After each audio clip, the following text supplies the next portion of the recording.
que é a nossa conexão com o semelhante e também com Deus. Se por algum acaso você não pôde estar em todos os momentos aqui nas nossas quintas-feiras, eu quero que vocês olhem ali para trás e dêem um tchauzinho para o Alexandre. O Alexandre, ele filma ali e ele disponibiliza isso toda semana no YouTube, né, Alexandre? Isso. Ele tem um canal onde ele tem colocado as mensagens, você pode assistir todas as mensagens que a gente tem tido aqui na casa. Alexandre, fala pra gente aí o nome do canal. É Grupo de Estudo Bíblico. Você pode Jardim pesquisar, Guanabara. você pode pesquisar lá no YouTube, digitar lá Grupo de Estudos Bíblicos Jardim Guanabara. E aí você vai poder relembrar as mensagens que a gente já teve. Tem tudo do começo do ano para cá. Desde o começo do ano, tanto os encontros da quinta-feira como do sábado também, né? Sábado, segundas, quintas. Você pode fazer aí essa recapitulação para não ficar por fora daquilo que a gente tem aprendido aqui ao longo dos nossos estudos da Palavra de Deus. E hoje a gente vai continuar um pouquinho esse assunto. A gente já teve a oportunidade de ver nas nossas últimas quintas-feiras um pouquinho sobre, primeiro, quem é Deus. As pessoas têm uma imagem completamente variada de quem é Deus. E a gente pôde ver um pouquinho sobre o que a Bíblia fala sobre Deus. O que Ele fala sobre si próprio. A gente já teve a oportunidade de ver também um pouquinho sobre como Deus fala conosco. E vimos que Deus usa inúmeras maneiras para falar com o ser humano, que nós só podemos saber sobre Ele porque Ele decidiu se revelar. A gente viu também que dentro desse processo de comunicação, nunca é uma via de mão única. Deus se comunica com a gente e nós podemos se comunicar com Ele também, por meio da oração.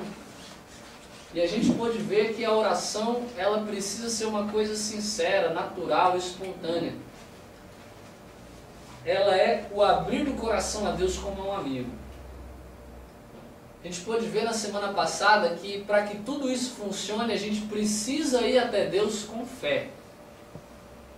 E fé é uma palavrinha que às vezes a gente tem uma dificuldade em entender o que significa. Mas fé nada mais é do que a gente confiar de fato que Deus existe e que Ele está lá sempre que a gente precisar e quando não precisar também. Deus não é um step, né? Ele sempre quer que a gente se aproxime dEle. E a gente pode ter essa confiança, essa dependência de que a gente pode buscá-lo em todos os momentos. Mas hoje eu quero entrar num outro aspecto dentro dessa jornada, porque muitas vezes a gente vive um dilema muito grande. E hoje eu quero tentar trazer uma pergunta, não minha, mas quem sabe uma pergunta de Deus para você. Será que você já se imaginou Deus perguntando para você se você tem um tempinho para Ele? A gente vive num mundo hoje multitarefado. Não sei vocês, mas eu sou uma pessoa que às vezes eu me pego tentando fazer mais de uma coisa ao mesmo tempo ou tentando resolver mais de uma coisa ao mesmo tempo. Mais que tem gente que diz que homem não consegue fazer isso, né? E é verdade, a gente não consegue fazer duas coisas bem feitas ao mesmo tempo, não. As mulheres acho que têm essa capacidade um pouco melhor, né? Mas a gente vive hoje num contexto onde a gente parece que quer resolver 1000 coisas ao mesmo tempo. Eu não sei você, mas eu hoje assisto TV mexendo no telefone. Olha que miséria isso aí. Ou às vezes mexendo no computador. Aliás, existem estudos que mostram que isso se tornou cada vez mais e mais frequente. A gente vive hoje numa geração multitarefas. Porque a gente, é como se na nossa cabeça parar para fazer uma única coisa exclusiva é perder tempo. E nessa correria que toma a gente do dia a dia, a gente acaba ficando tão envolvido em muitas coisas, que muitas vezes a gente acaba não deixando tempo para aquilo que é muitas vezes essencial na vida da gente. A gente às vezes se pega num dilema. E eu falo por experiência pessoal, porque muitas vezes essa pergunta aqui ela me confronta. Sou eu que domino o tempo? ou o tempo que me domina? Como é que você responderia essa pergunta aí? Você tem dominado o tempo ou o tempo tem te dominado?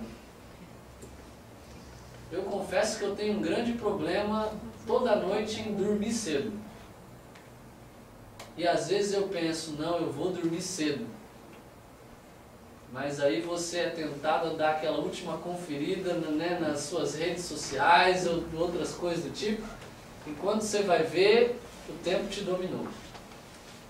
E aí você carrega os efeitos cruéis disso na manhã do dia seguinte, né? Aí aquele remorso miserável bate, você fica, por que eu não fui dormir mais cedo? Porque a gente muitas vezes é dominado pelo tempo. É interessante que o tempo é um fator igualitário, né? Todo mundo recebe o mesmo tempo. Todo o tempo. E a gente às vezes tem que decidir se nós vamos dominá-lo ou ele vai nos dominar. Infelizmente, no que se refere ao nosso relacionamento com Deus, muitas vezes o tempo tem nos dominado. E hoje eu quero fazer você pensar um pouquinho sobre quanto tempo você tem usado para aquilo que você realmente considera importante na sua vida. Faz aí um exercício, um cálculo mental. Pensa naquilo que é prioridade para você. Pensa naquilo que de fato é importante. E quanto tempo você tem separado para isso? Conseguiu fazer o cálculo aí? A gente acaba percebendo que tem muita prioridade, né? É interessante que a gente arranja tempo para aquilo que a gente considera importante na vida da gente. Sempre a gente vai encontrar uma brecha para aquilo que a gente considera indispensável. Eu me lembro que uma vez eu estava assistindo uma palestra e a pessoa que estava falando sobre isso deu um exemplo que eu achei intrigante. Um grupo de pessoas que se reuniam numa, se eu não me engano, numa quinta-feira à noite, às 11 horas para jogar futebol. Porque para eles futebol era o quê? Importante. Eles não podiam passar a semana sem jogar bola. Mas o único momento que eles tinham, depois de todos os afazeres de família, trabalho, escola, faculdade, era 11 horas da noite. Na terra do Flamengo acontece isso. O futebol de garçons lá. Quando fecham todo restaurante, eles vão para lá para jogar futebol. Porque para eles, o jogar futebol, o ter uma atividade física é algo que importante. Porque se não fosse, ele estava na casa dele, dormindo ou fazendo qualquer outra atividade. Nós separamos tempo para aquilo que a gente considera importante na nossa vida.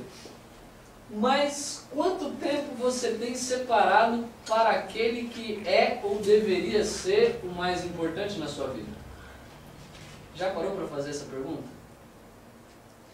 Muitas vezes a gente vive o nosso relacionamento com Deus e Deus, Ele recebe em muitos casos a migalha do nosso tempo. A gente costuma dizer que Deus é o mais importante, que Deus é a prioridade para a gente, mas em muitos casos a gente sempre vai deixando Ele de lado. Será que é possível estar conectado com Deus sem esse senso de prioridade? O que vocês acham? É possível estar conectado com Deus dando a Ele a migalha do nosso tempo? Colocando Ele em segundo plano? Deixando Ele sempre como a segunda ou a terceira opção? Ah, depois que eu resolver tudo, aí eu passo tempo com Ele. Será que é possível? Será que é possível conhecer a Deus plenamente, ter um relacionamento íntimo, profundo e pessoal com Ele dessa maneira? Sem considerá-lo como algo realmente importante? Diz a máxima que nós encontramos tempo para aquilo que é importante para nós. E aqui eu preciso trabalhar um ponto muito sério que às vezes a gente na nossa jornada cristã acaba confundindo. Porque conhecer sobre a pessoa é diferente de conhecer a pessoa. Vocês concordam ou não? Por quê? Qual que é a diferença? Vamos lá, eu quero a participação de vocês. Você conhece uma pessoa convivendo com ela. Se ela, tipo assim, pode até ser seu parente, mas ela vive em outra casa, você sabe da história dela. Mas você não convive com ela, você não conhece ela. Os hábitos. Eu tô vendo isso agora com meu tio de 73 anos que está na minha casa. Então, ele tem muitas manias. Eu sabia que ele tinha muitas manias. Mas agora eu estou conhecendo essas manias. Você conhecia sobre a mania, mas agora você está conhecendo a mania. Uhum. Alguém gostaria de complementar? Por que é diferente conhecer sobre a pessoa e conhecer de fato a pessoa? Conhecer sobre a pessoa quando você ouve falar. Opa, interessante. E conhecer a pessoa é conviver, ter intimidade, é conhecer. Bacana. Eu me lembro que quando eu era menino, na época áurea da seleção brasileira, quando o Brasil tinha acabado de ganhar o pentacampeonato, eu morava em Brasília. Eu vou ter que fazer uma conta aqui para me lembrar com quantos anos eu tinha. Eu estou com 27 hoje, 2002, quem é bom de matemática me ajuda aí, porque eu sou péssimo, por isso fiz teologia. Fazer uma conta rápida aí. Eu era menino, estava no início da minha adolescência. Eu devia ter para 13, 14 anos, era isso mesmo. E eu me lembro que eu morava em Brasília e falaram que o Brasil ia desembarcar, a seleção ia desembarcar ali. E eu e meu irmão, a gente se programou para ir lá. E tava uma multidão, aquele povo insano querendo ver o pessoal trazendo a taça, né, e tal. A gente se acomodou num ponto estratégico para receber ali. E anos depois eu fiquei pensando, cara, a gente sabia muita coisa sobre eles, mas eu não conhecia aqueles caras. Eles estavam vendo aquela multidão, mas eles não conheciam ninguém ali. Se você pegar um menino, uma adolescente, por exemplo, que é fã do Justin Bieber, a menina tem pôster dele no quarto, ela ouve as músicas, ela sabe um monte de coisa sobre ele. Mas ela não conhece a pessoa. Porque talvez ela nunca teve a oportunidade de passar tempo de fato com o seu ídolo. Conhecer sobre a pessoa é muito diferente de conhecer a pessoa. Falo isso agora com relação a Deus porque muitas vezes a gente corre o risco de nessa jornada conhecer muito sobre Deus, mas de fato conhecê-lo em nada. Eu fiz 4 anos de faculdade de teologia, onde a gente passa 4 anos estudando a Bíblia. É possível que você conheça pessoas que viveu dentro de uma igreja a vida inteira, mas parece que ele não conheceu em momento algum o dom da igreja. É isso que eu ia falar. Às vezes você vive com a pessoa, mas você não conhece a pessoa. Exato. Você não sabe a que ponto aquela pessoa chega. Quando a gente fala sobre Deus, a gente corre muitas vezes o risco de sempre ficar no teórico, de conhecer muito sobre Ele, mas na verdade não ter um relacionamento com Ele de forma prática. E aí que entra talvez toda a diferença. Eu me lembro que eu tinha um professor que ele falava que estudar teologia sem conhecer de fato a Deus como pessoa é como você dar conhecimento químico e militar para um terrorista. É uma ameaça em potencial. E é verdade. Porque o conhecimento de Deus que não nos muda, não nos torna talvez mais semelhante a Ele, ele não tem propósito ou benefício algum, muito pelo contrário, ele pode ser até prejudicial. Você quer ver um exemplo? A Bíblia está cheia de casos de pessoas que conheciam muito sobre Deus. Os fariseus do tempo de Jesus sabiam muito sobre Deus, mas não conheciam Ele de fato. Você quer ver a diferença disso na prática? Uma pessoa que sabe muito sobre Deus, mas não conhece, ele se acha às vezes melhor do que os outros. Ele acha que ele é sempre mais santo do que os demais e que os outros são sempre mais pecadores do que ele. Conhecer sobre Deus e conhecer de fato a Deus são coisas tremendamente diferentes. Porque às vezes tem pessoas que nunca conseguiram ler uma página da Bíblia, mas têm um relacionamento fortíssimo com Deus. Hoje a gente vai tentar entender como que a gente pode de fato não apenas conhecer sobre Deus, mas talvez o mais importante, conhecê-lo pessoalmente. Para que Deus ele não seja um personagem distante, mas seja alguém real. Que quando eu tiver que falar dele é como se eu estivesse falando de um amigo próximo. Alguém que de fato eu convivi e conheci. Será que isso é possível? O que vocês acham? A Bíblia ela dá pra gente algumas diretrizes e eu quero ver com você agora junto pra gente ver que diretrizes são essas. Se você não tem uma Bíblia aí, a gente tem aqui algumas para deixar com você. Quem precisa de Bíblia?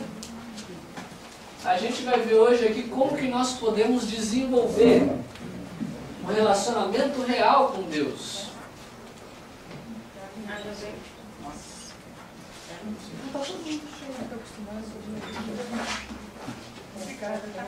Como que eu posso desenvolver esse relacionamento real com Deus? Eu quero convidar você a abrir o primeiro texto que está no Salmo 63, verso 1.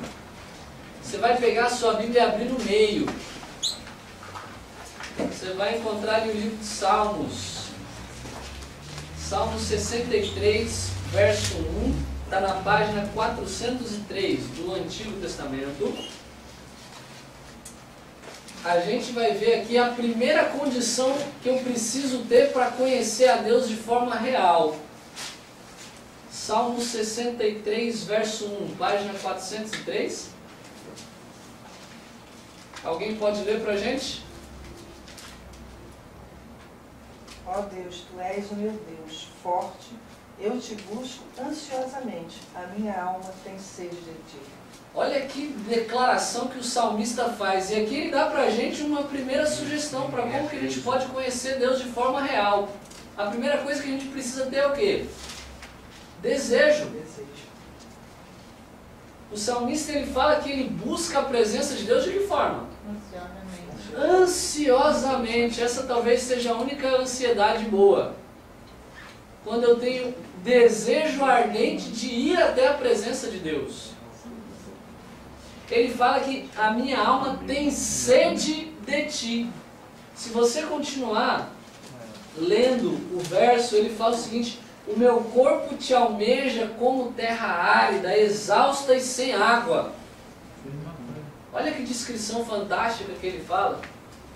Você já viu terra seca? Me marcava muito quando eu era criança e via aquelas reportagens sobre a seca do Nordeste, aquele sertão árido, a terra rachando. Aquilo ali é uma terra que está clamando por água. Você vê que a vegetação, os animais, eles estão ansiando ser refrigerados. O salmista diz que assim deve ser a nossa vida. Que a gente precisa buscar, desejar a Deus de forma ardente. Eu preciso ter prazer em ir atrás dele. E é interessante que quando eu busco a Deus ansiosamente, eu percebo que Ele me busca antes de eu buscá-lo. O primeiro passo para a gente desenvolver esse relacionamento com Deus é ter desejo de estar com Ele. Igual quando você começou a namorar e tinha aquele desejo ardente de estar na companhia do namoradinho ou da namoradinha.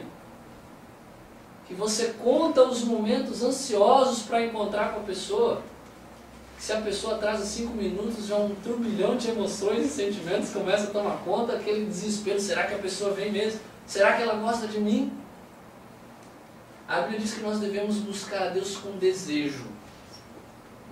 Como alguém que está sedento e clama por água. Não sei se você já sentiu uma sede dessa.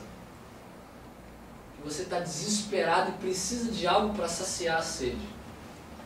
Assim deve ser a nossa busca por Deus. A segunda coisa a gente vai ver é que precisa ter prioridade. Olha o que diz lá em Mateus, lá no primeiro livro do Novo Testamento, Mateus capítulo 6, verso 33, está na página 7. Mateus capítulo 6, verso 33. Página 7 do Novo Testamento. Vou pedir para alguém ler para a gente assim que todos encontrarem.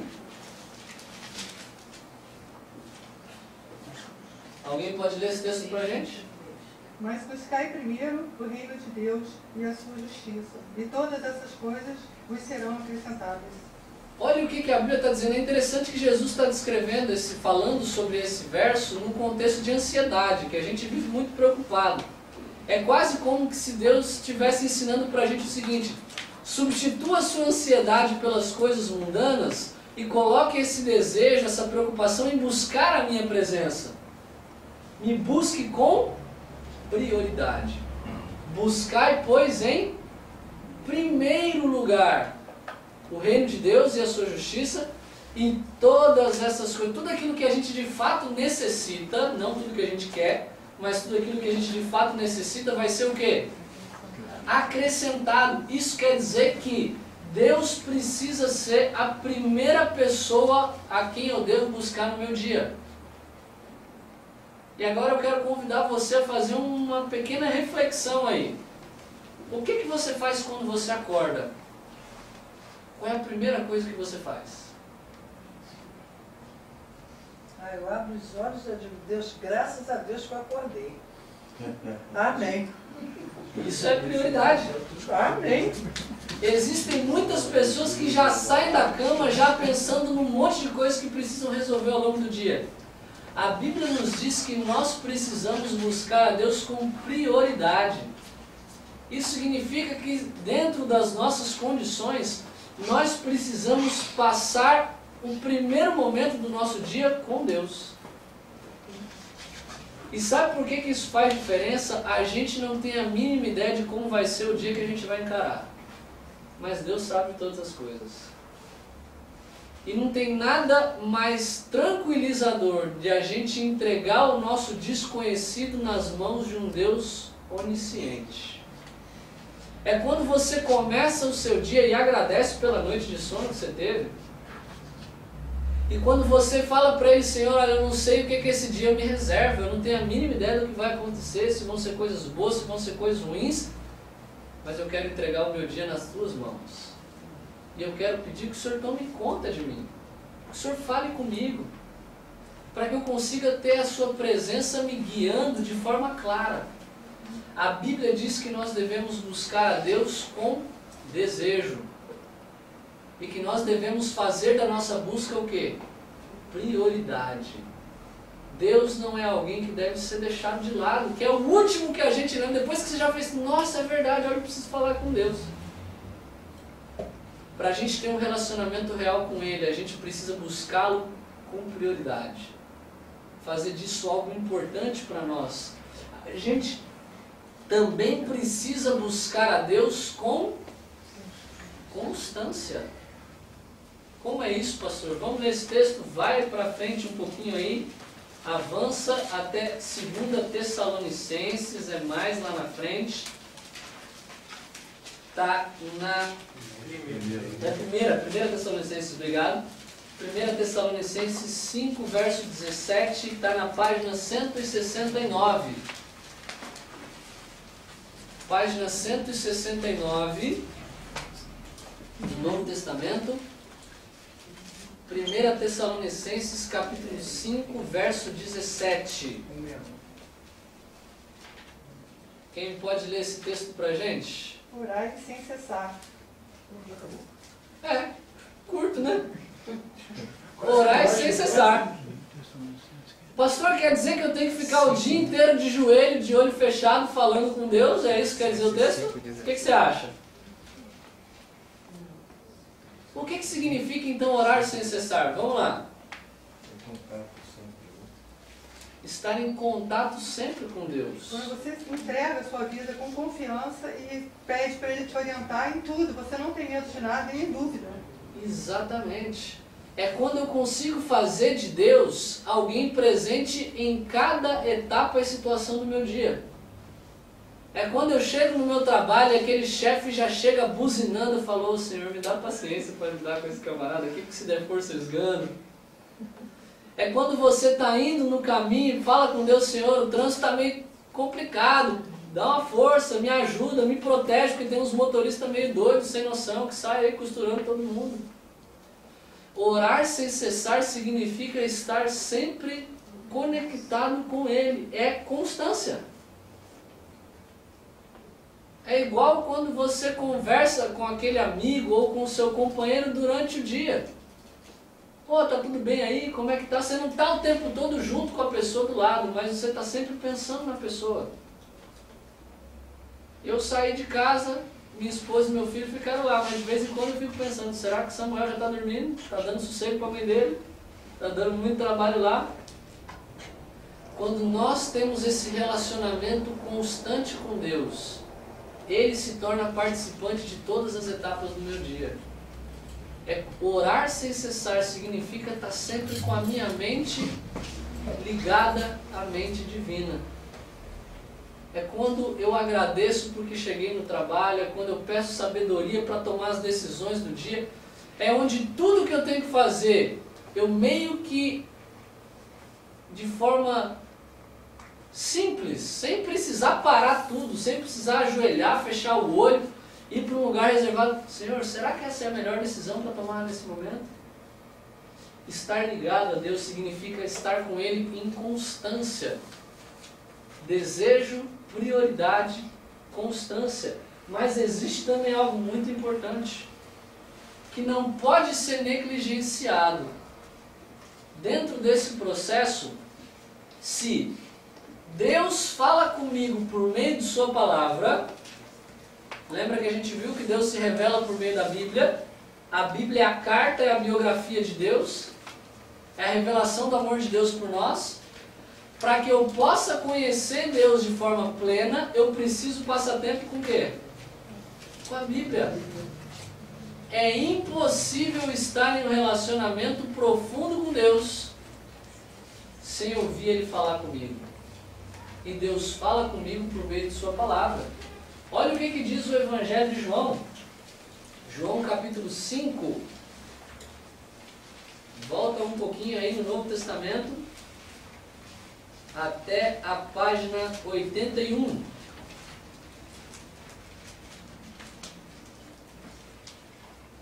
Quem pode ler esse texto para a gente? João 5,39. Examinais as Escrituras, porque julgais ter nelas a vida eterna, e são elas mesmas que testificam de mim. Quem está falando esse verso aí? Quem que fala isso? Quem pronuncia essa frase? Jesus. Jesus. Você já parou para pensar para quem que Jesus pronuncia essa frase? É para gente que conhecia ou não conhecia a Bíblia? Gente que conhecia. Gente que conhecia muito sobre Deus, mas não o conhecia de verdade. E Jesus está dizendo o seguinte: gente, vocês examinam a Bíblia, vocês conhecem, porque vocês procuram ter nela a vida eterna. Mas vocês não estão conseguindo conhecer o personagem principal para o qual ela aponta, que sou eu. A Bíblia é para nós a fonte da vida eterna, porque ela fala a respeito de Jesus. E tudo aquilo que eu aprendo, que eu busco na Bíblia, precisa me ajudar a ter um relacionamento melhor com quem? Com Jesus. Se tudo que eu estou fazendo não está me aproximando de Jesus, alguma coisa está errada. O meu estudo da Bíblia tem o propósito de me tornar mais e mais parecido com Cristo, porque Ele é o conteúdo para o qual a Bíblia aponta. A Bíblia mostra para nós como nós podemos ter a vida eterna. E a vida eterna só é possível por meio de Jesus. Mas eu só posso descobrir isso quando eu passo o tempo fazendo o quê? Estudando a palavra. É impossível conhecer a Deus sem ser por meio da palavra. E aqui eu quero fazer um primeiro parênteses, porque às vezes a gente pede para Deus certas respostas. Senhor, eu quero uma orientação com relação a certas coisas, com relação a relacionamento, com relação a decisão de trabalho, com relação a uma escolha que eu preciso fazer. E às vezes a gente acha que o anjo Gabriel vai descer do céu e vai falar, olha, Deus está falando para você fazer de certa forma, viu? Deixa eu te contar um segredinho aqui. Deus, pode ser que em algum caso Ele até envie, ou te responda de uma forma diferente. Mas quando a resposta já está revelada,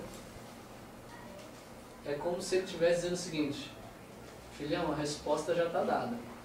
Você precisa ir atrás dela. Eu já falei sobre isso.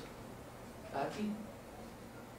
A gente precisa buscar a Deus por meio da palavra. É por isso que a gente sempre fala aqui que você precisa estudar a Bíblia. Porque a Bíblia é quando Deus fala com a gente. É quando a gente consegue entender qual é a vontade dEle para a minha vida. É por isso que a gente precisa passar tempo. Olha o que diz esse outro verso no mesmo Evangelho de João. João 17:17. Quem pode ler para a gente? Está na página 93. Espera só um pouquinho para todo mundo encontrar. A senhora vai ler. Todo mundo encontrou?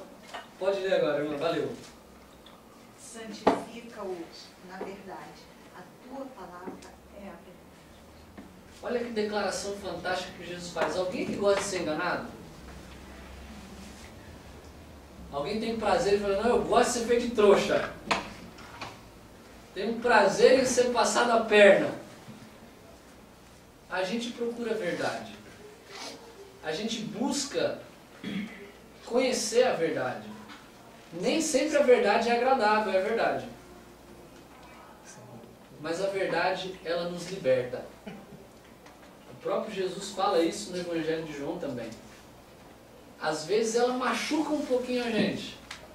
Porque ela ensina pra gente coisas que a gente gosta de fazer, mas não deve.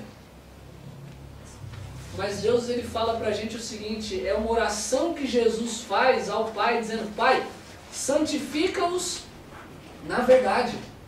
A tua palavra é a verdade. Nós podemos encontrar a verdade na palavra de Deus. E somos santificados nela. Ser santificado quer dizer que nós somos separados para um propósito específico para Deus. Não quer dizer que a gente vai ficar sem pecado ou perfeito. Quer dizer que Deus vai nos tornando mais parecidos com Ele por meio de Sua palavra. Nós precisamos separar tempo para estudar a palavra de Deus. Quanto tempo você tem separado no seu dia para estudar a Bíblia? Já parou para pensar nisso? E aqui eu quero fazer um desafio a você. Não permita que um dia se passe sem ao menos você refletir um pouco na palavra de Deus. Leia, que seja um verso, que seja um capítulo, que seja um livro que você lê por dia. Mas reflita naquilo que você está lendo. Faça perguntas para o texto. O que isso quer dizer? O que esse texto revela sobre Deus? O que esse texto revela sobre mim? O que ele fala que eu preciso mudar? O que ele fala que eu preciso fazer? O que ele fala que eu preciso deixar de fazer? Essa talvez seja uma forma mais prática da gente trazer a Bíblia para o nosso cotidiano. Para que a Bíblia não seja simplesmente uma obra literária da antiguidade, e seja a verdadeira e transformadora palavra de Deus. Você tem passado tempo com a Bíblia? Uma sugestão que eu te faço. Comece o seu dia, depois de entregar ele a Deus, estudando a palavra. Quando você ora, Senhor, eu não sei o que vai acontecer nesse dia, eu estou entregando na tua mão. Me dá um norte. A Bíblia é o norte que Deus vai nos dar. E às vezes, em trechos que a gente vai ler, a gente vai encontrar conforto, a gente vai encontrar ânimo, a gente vai encontrar direção para aquele dia. Pode falar. E à noite também, eu sempre gostei de ler à noite, mas agora eu leio sempre a Bíblia e não existe tranquilizante melhor. Quem lê a Bíblia à noite não tem sono. É uma promessa que a Bíblia dá pra gente. Em paz me deito e logo pego no sono, porque só tu, Senhor, me fazes repousar em segurança. É como se a gente estivesse terminando o dia dizendo, Senhor, me bota pra ninar aí. O mundo está cheio de problema, mas em Ti eu sei que eu posso dormir tranquilo. Eu estou pegando assim, a Bíblia, a gente não sabe nem por onde começar, onde ler. Tem alguma dica assim, por onde posso? Interessante. Existem várias maneiras de você estudar a Bíblia. Você pode, por exemplo, estudar a Bíblia de forma temática. E pegar um guia de estudos, se você não tem, a gente pode te oferecer aqui um guia de estudos para você aprender a Bíblia sobre assuntos. O que a Bíblia fala sobre várias coisas.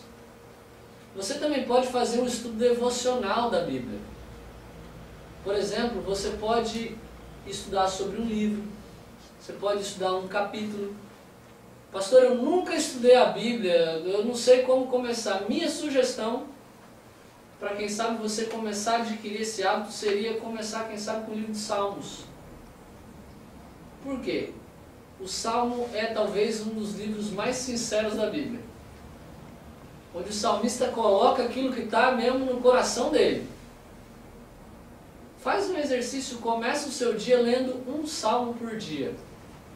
Começa o primeiro dia com o salmo primeiro, depois o salmo segundo, terceiro.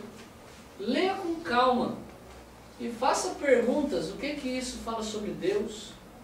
O que Ele revela sobre mim como ser humano? Será que Deus quer me ensinar alguma coisa com isso aqui? Será que eu me identifico com essa situação? São perguntas. Você pode talvez, quem sabe, também começar com os evangelhos, que é a história de Jesus, onde você vai poder ler os milagres de Jesus, como que Jesus amava, se preocupava e ajudava as pessoas. E você pode, quem sabe, fazer, Senhor, eu talvez esteja na mesma situação desse camarada aqui, faz isso em mim também. Senhor, me ajuda a ser como Jesus foi nessa situação. Traga a Bíblia para a sua realidade. Desenvolva esse hábito. Existem inúmeras maneiras, você pode pegar aí a Bíblia e ler junto com um comentário. Eu sei que tem aqui algumas pessoas que fazem isso, que querem um estudo mais aprofundado. E aí você vai ver quem escreveu aquilo, por que escreveu, quando escreveu. É uma forma mais profunda de estudar a Bíblia e você vai aprender coisas fantásticas. Mas jamais passe um dia sem separar um momento para refletir, mesmo que seja em um verso da Palavra de Deus. Fala, Rogério. Inclusive, sábado agora tem uma ótima oportunidade de estudar Mateus 23 e 24. A gente tem aqui um estudo sequencial da Bíblia. O Rogério falou uma coisa importante. Já fez o comercial. É ele que vai fazer o estudo, vai fazer uma propaganda, olha, ele é esperto. A gente tem aqui a cada sábado a recapitulação de um assunto que nós estudamos ao longo da semana, que é o estudo da lição da Escola Sabatina.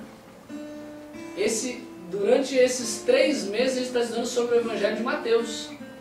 Quando terminar a gente vai estudar um outro assunto, onde a gente tem a oportunidade de ler pelo guia de estudos um pedaço a cada dia e no final da semana a gente junta aqui para compartilhar as experiências que a gente teve. É uma outra forma de estudar. O Rogério já fez um merchandising grátis aí, porque é ele que vai conduzir. É uma ótima oportunidade realmente.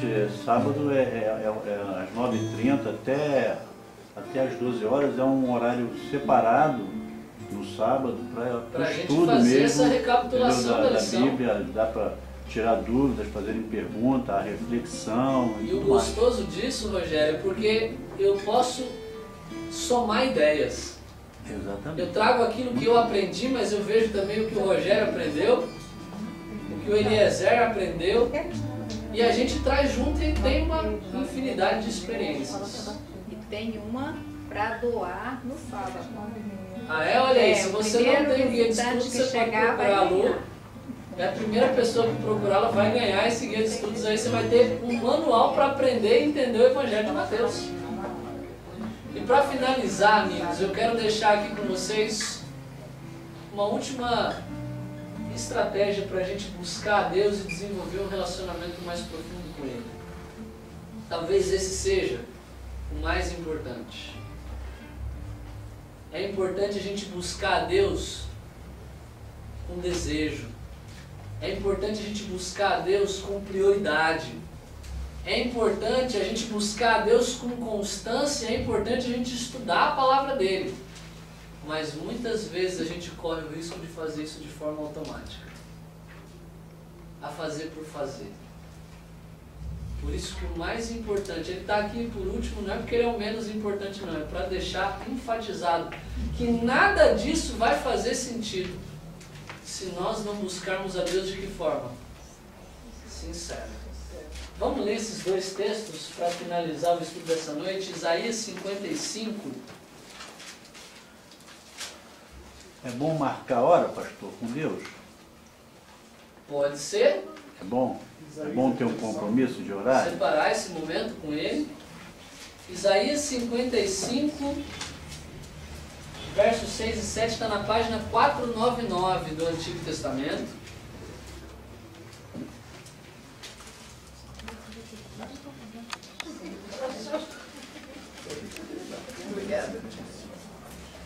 Isaías 55, versos 6 e 7. Quem pode ler esse texto para a gente? Estou ouvindo ainda folhas passando, vamos esperar todo mundo encontrar, não tem problema. Esse é um verso que realmente a gente merece ler, com todo mundo prestando atenção. Alguém que não leu, quer ler? Pode ficar à vontade. Isaías 55, 6 e 7. Buscai o Senhor enquanto se pode achar, invocai enquanto está perto. Deixe o perverso o seu caminho, o iníquo os seus pensamentos. Converta-se ao Senhor, e se compadecerá dele, e volte-se para o nosso Deus, porque é rico em perdoar. Olha que texto fantástico. Eu quero complementar lendo o último, que está no livro seguinte, que é Jeremias. Avança um pouquinho. Esse eu tenho que abrir o coração aqui. Eu falo de vários versos que para mim eu considero muito importantes, mas esse pessoalmente é o meu verso preferido da Bíblia.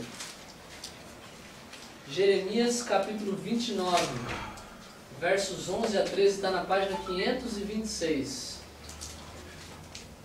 E eu vou pedir para eu ler, já que é o meu verso preferido. Se alguém quiser ler, pode ficar à vontade, eu deixo, não tem problema.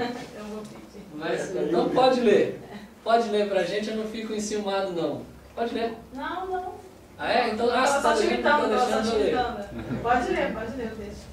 Jeremias capítulo 29, versos 11 a 13, diz para a gente o seguinte: Eu é que sei que pensamentos tenho a vosso respeito, pensamentos de paz e não de mal, para vos dar o fim que desejais.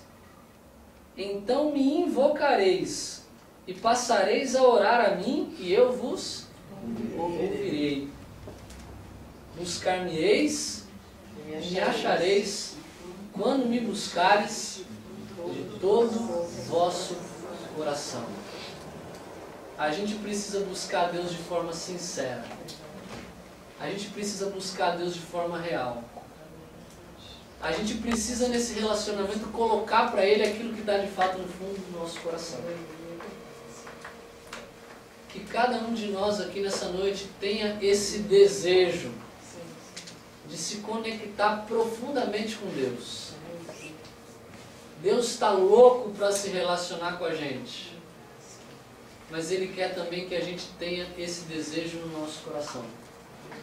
Que você nessa noite escolha buscar a Deus de todo o seu coração, com todo o desejo, com toda a prioridade do seu dia. Que Deus de fato seja a sua primeira e mais importante busca na vida. O que a Bíblia está dizendo para a gente é que ninguém que busca a Deus de forma sincera fica sem resposta. Pode ser que você tenha diversas vezes buscado, mas não encontrou. É porque talvez faltou você tirar a cera. Sincero significa sem cera. sem máscaras, sem achismos, sem pressuposições. É buscar Deus de coração aberto e escancarado. Buscar-me-eis e me achareis quando me buscares de todo o vosso coração. Você encontre Deus. Você encontre nele não apenas um ser distante e transcendente, mas encontre nele um pai. Encontre nele um amigo. Alguém que está louco para ser conhecido por você e se relacionar com você também. Vamos cantar? Então, nós temos uma coletânea, quem não tem, pode dividir com quem tem. Vamos cantar o número 9, que fala exatamente de nós colocarmos as mãos de Deus.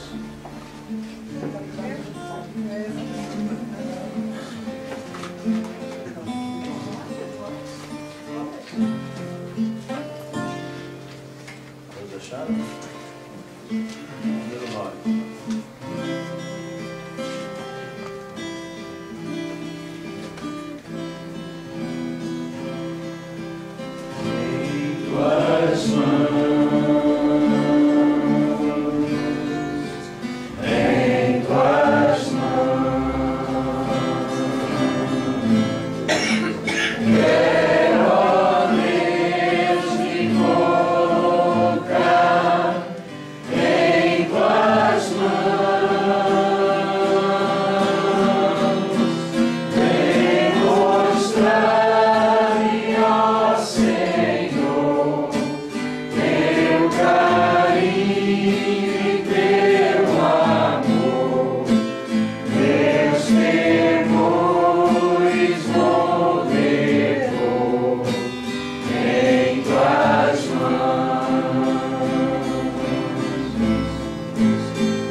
Pai querido, muito obrigado, Senhor.